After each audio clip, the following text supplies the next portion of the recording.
I remember that day perfectly. It was a Saturday in September. The sky was a brilliant blue typical of the Yorkshire Dales, without a single cloud, and a crisp autumn breeze rustled the heather on the moors surrounding our family estate. I was getting ready for my cousin Charlotte's wedding, wearing an elegant navy dress with delicate lace sleeves that I'd bought specially for the occasion. My heart was full of hope because I finally felt like I was part of the family again after so many years of tension. You must understand something about my family. We own one of the oldest sheep farms in the Yorkshire Dales, an estate that has belonged to the Ashworth family for over 400 years. My grandfather, William Ashworth, had transformed this property into an agricultural empire recognized throughout England, producing some of the finest wool and lamb in the country that reached the tables of the most prestigious restaurants in London. I'd always been passionate about this land, about the scent of heather on the wind, about the ancient stone walls that carved up our fields like a patchwork quilt. But my father, Henry Ashworth, never saw me as a true heir. To him, I was just a walking disappointment. Since childhood, I'd heard comments about how I should have been born a boy, how it was such a shame that the Ashworth name would die with me, given that I was an only child. Every achievement at school, every good mark, every prize I won, everything was diminished with a sigh and a look of disappointment. When I turned 18, I decided to study agricultural science at Cambridge University. I wanted to return and help modernize the estate, introduce new farming techniques, improve the quality of our livestock breeding programs. But my father saw this as another way of wasting the family's money. He said women didn't understand farming, that I should find a husband and stop dreaming of nonsense. During the 5 years at university, our relationship deteriorated. He cut my allowance several times, saying I was spending too much money, that he saw no return on investment. I had to work on local farms during holidays, tutor younger students, do everything to support myself. But I remained strong, because I knew that one day I'd return home as a qualified professional, ready to take my place on the estate. My grandfather William was different. He always believed in me, always said I had Ashworth blood in my veins, that I understood the land and livestock better than any man he knew. During the holidays, when I came home, we'd spend hours talking about plans for the estate, about how we could expand, diversify. He taught me everything about the business, from how to choose the perfect time for shearing to how to negotiate with buyers from London's textile mills. When I graduated in December 2022, my grandfather was in the front row at the graduation ceremony, his eyes filled with tears of pride. My father didn't even come. He said he had obligations on the estate, that he couldn't waste time with ceremonies. It hurt, but I was already used to his absences, his indifference. I returned to the estate with my degree in hand, full of projects and ideas. I wanted to implement a program for improving our sheep breeds, invest in modern technology for wool processing, expand into organic farming methods. But my father received me coldly, saying the estate already functioned perfectly as it was, that it didn't need changes. That's when the daily arguments began. He questioned every suggestion I made, discredited my education, said university theory was useless in real life. When I tried to show studies, data, scientific evidence, he'd simply walk away, muttering that women were too stubborn for their own good. The final straw came in January 2023. I'd identified a problem in our flock. Some sheep were developing foot rot, and I suggested bringing in a specialist veterinarian to treat the condition. My father exploded, saying I was inventing problems where none existed, that I wanted to spend money unnecessarily to show off. He shouted at me in front of the farm hands, called me a pretentious little know-it-all, saying I was nothing but a spoiled girl who understood nothing about life. That day, I left the estate with a suitcase in hand and a broken heart. I rented a small flat in Harrogate and began working as an agricultural consultant for a local farming cooperative. It was humiliating to receive a salary of £2,000 after living my entire life in such comfort, but I needed to prove to myself that I could live independently. My grandfather was devastated by my departure. He rang every day, begged me to return, said he would speak to my father. But I was tired of being treated as a second-class citizen in my own home. I told him I would only return when I was respected as a professional and as a daughter. During this period, my grandfather began falling ill. First, there were small signs, forgetfulness, confusion with dates. Then came the diagnosis no one wanted to hear: Alzheimer's disease. Within months, this strong and lucid man I so admired began losing himself. I visited him whenever I could, but my father made these meetings difficult. He said I only came to disturb a sick man, that it was better if I stayed away. But my grandfather was always happy to see me, even on days when he couldn't remember my name. He'd grip my hand tightly and say I was special, that I must never abandon my dreams. In September 2023, my grandfather had an unexpected improvement. He had a few days of complete lucidity, as if the fog in his mind had momentarily cleared. That's when he called me for a private conversation. We sat on the terrace of the manor house, watching the sun set over the dales. He told me he knew he didn't have much time left, that the disease was progressing rapidly. He spoke about how guilty he felt for not intervening more in the relationship between my father and me, how he should have been firmer in defending me. He apologized for the times he remained silent when he should have spoken, for the missed opportunities to reconcile us. But what he said next changed everything.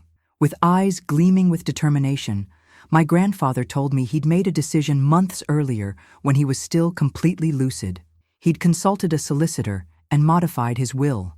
The estate, which had always been considered the inheritance of the eldest son, was now entirely registered in my name.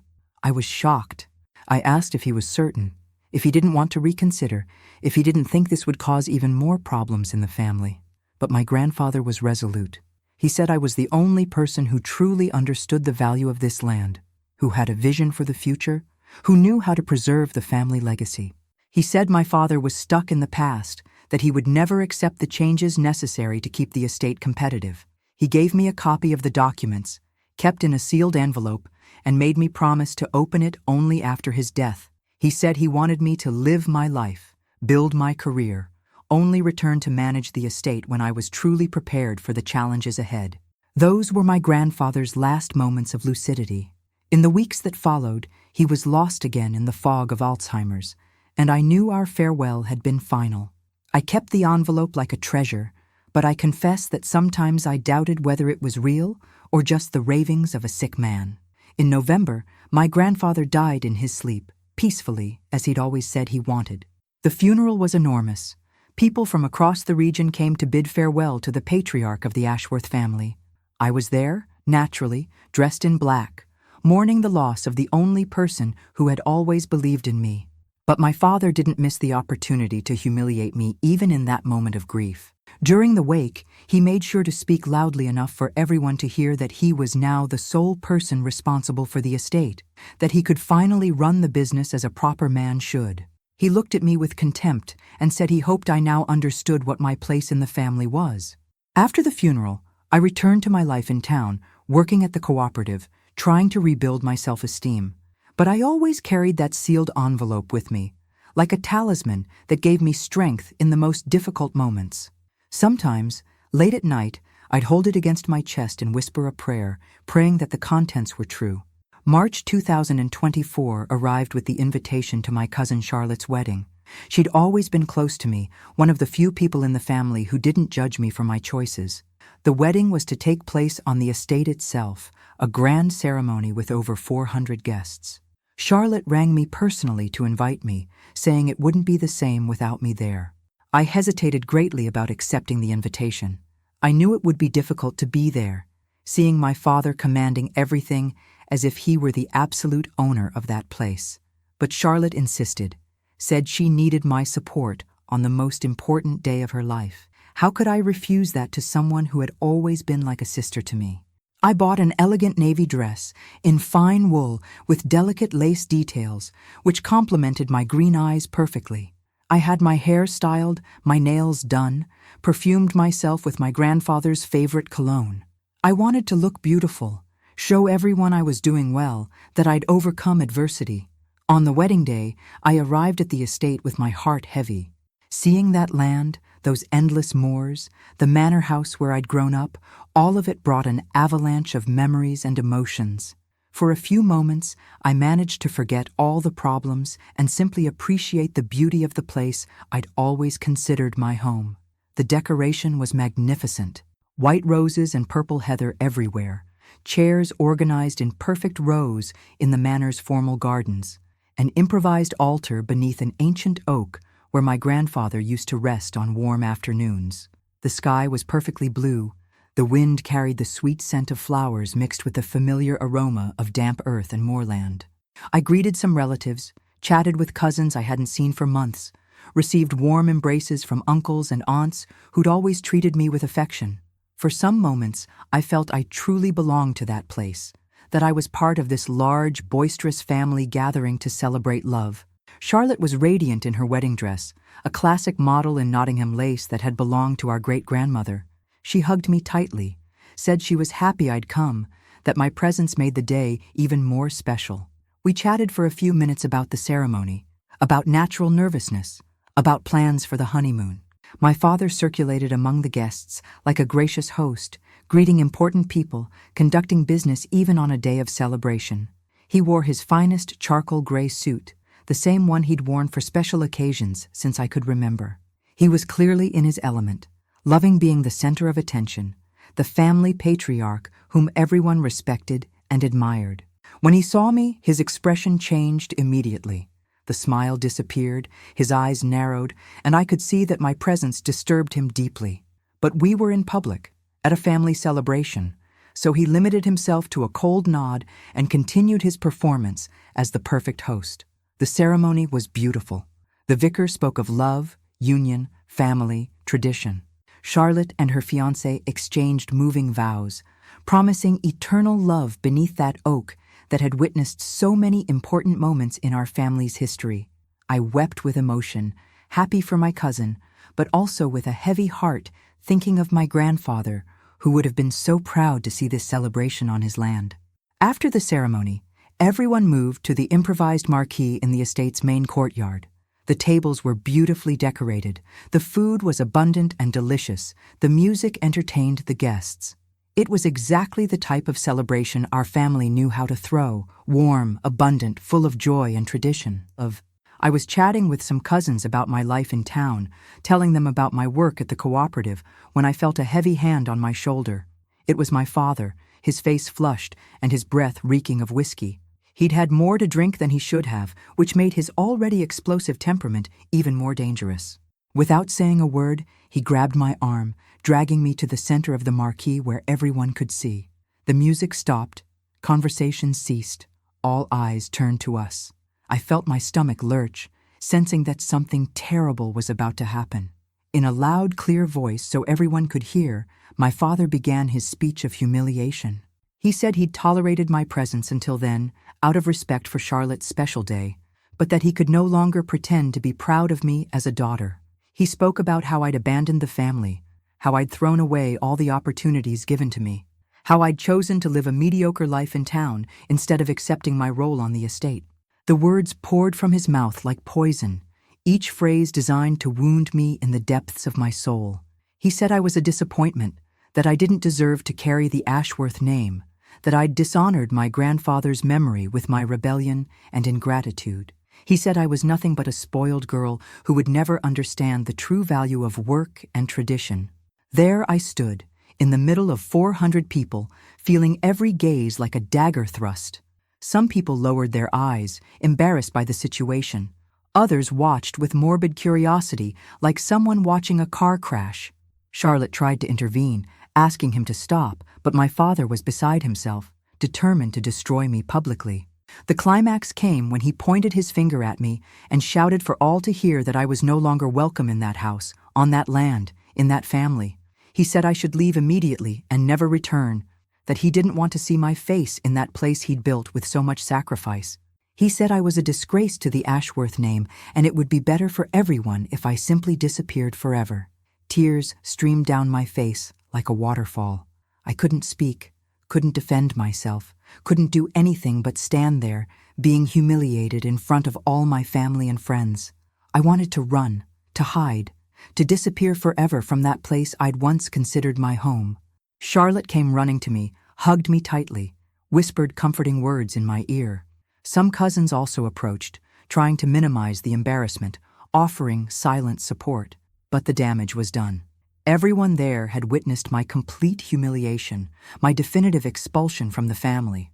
With what little dignity remained to me, I wiped the tears from my face, lifted my head, and walked towards the exit. Every step was torture. Every second there seemed an eternity. I felt gazes following me, heard murmurs beginning as soon as I passed, imagined the conversations that would arise from this shameful episode.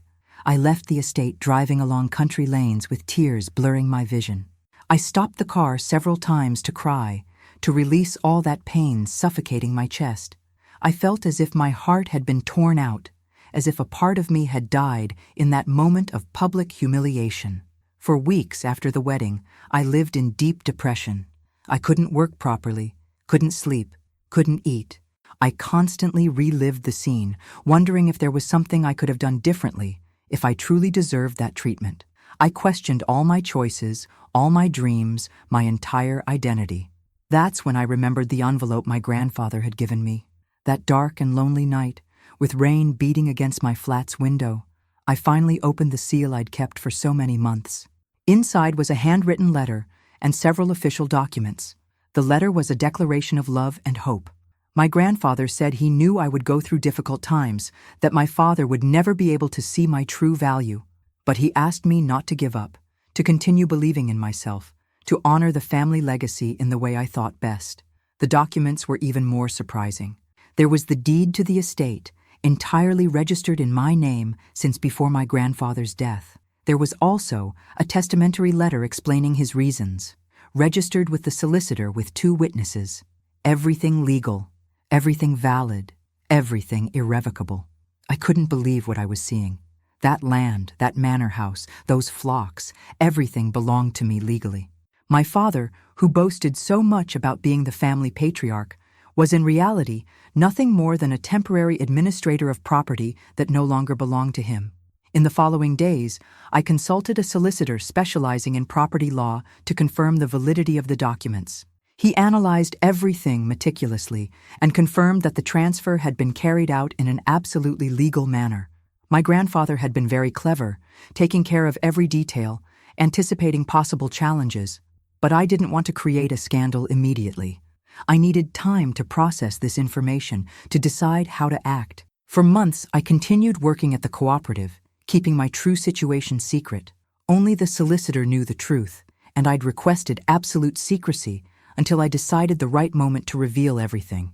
The right moment came in December 2024, almost a year after that humiliating wedding. My father had organized a large family gathering to celebrate what he called the estate's most prosperous year. He'd invited relatives, business partners, local dignitaries. He wanted to show everyone how well he was managing the property since the patriarch's death. I received the invitation by chance through a cousin who didn't know about our feud. When I saw the date and location, I knew immediately that this would be my opportunity for justice. I rang my solicitor and asked him to prepare all the documents. I was going to end this charade once and for all. I arrived at the gathering wearing an elegant black suit, my hair pulled back in an impeccable chignon, a leather briefcase in my hand. I wanted to appear professional, serious, someone who deserved respect. People looked at me with curiosity, surprised by my presence after such a long absence. My father was at the center of the room, holding forth about the previous year's profits, expansion plans, how he intended to modernize the estate whilst maintaining family traditions. He spoke with authority, like someone who truly understood the business, who had the right to make important decisions. When he saw me, he stopped speaking for a few seconds, clearly disturbed by my unexpected presence. But he quickly regained his composure and continued his speech, completely ignoring my arrival. It was as if I were invisible, an unimportant person who didn't even merit a greeting. I waited patiently until he finished his presentation. When the applause died down and he asked if anyone had questions, I slowly stood and requested to speak. My father tried to ignore me, but other people began pointing at me, so he had no choice but to give me attention.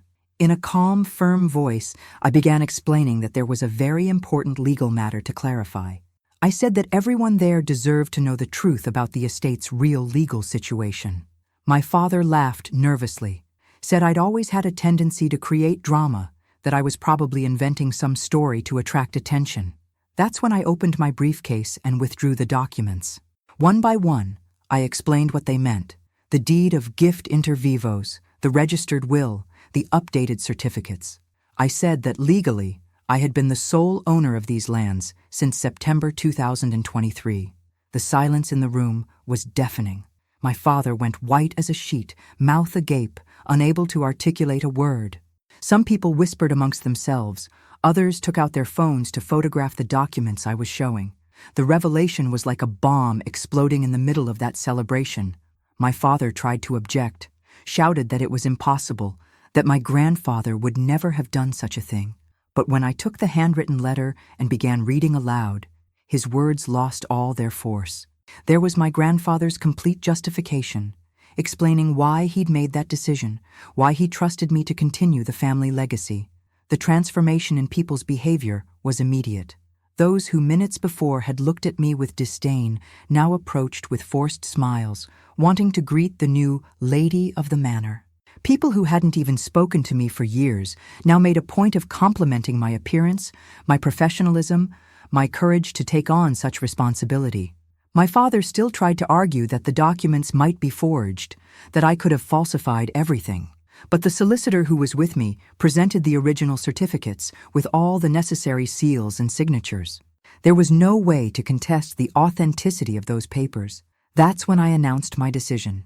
I said that as the new legal owner of the estate, I would give 30 days' notice for all current occupants to vacate the manor house. I explained that I intended to personally assume administration of the property, implement the changes I considered necessary to modernize the operation. The people who had previously laughed at my humiliation at the wedding now looked at me with a mixture of respect and fear. They knew I had all the legal power to make whatever decisions I wanted, and that their future relationships with me would depend on how they treated me from now on. My father left that gathering completely destroyed. The man who had boasted of being the family patriarch discovered, in front of everyone he admired, that he was nothing but an intruder on land that didn't belong to him. The humiliation he had caused me at the wedding returned to him amplified, final, irreversible. In the days that followed, the entire county was talking about the upheaval at the Ashworth estate. People who had previously seen me as a rebellious and problematic daughter now saw me as an intelligent and determined heiress. My reputation changed overnight, as did the treatment I received from everyone around me. I assumed administration of the estate in January 2025, exactly 2 years after being expelled from there as an intruder. I implemented all the changes I'd planned during my years of study: genetic improvement of the sheep breeds, modern technology for wool processing, diversification of production with organic farming methods, and rare breed conservation. The results were impressive. In just 6 months, productivity increased by 30%, costs decreased significantly, and product quality improved so much that we secured contracts with London textile houses that paid premium prices for our wool. My father tried to approach me several times, asking for forgiveness, pleading to return to work on the estate. But I had learned to have boundaries, to value my own dignity.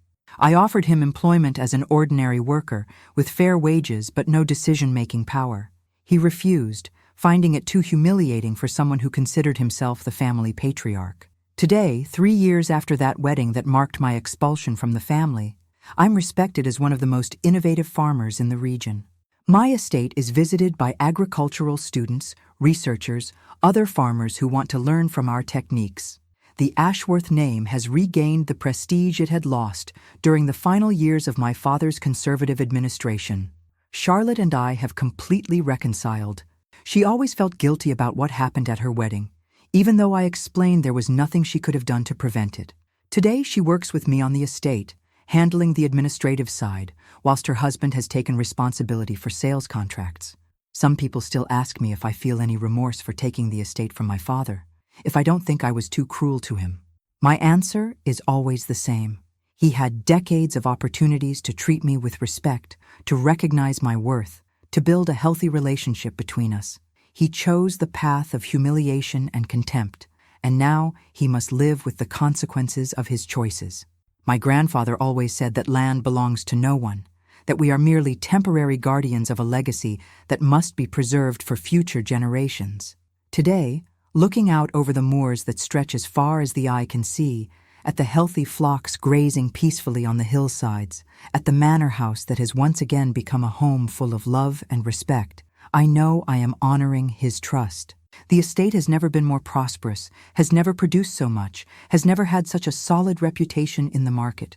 And all this happened because it finally came into the hands of someone who truly understands its value, who respects its history, who has a vision for its future.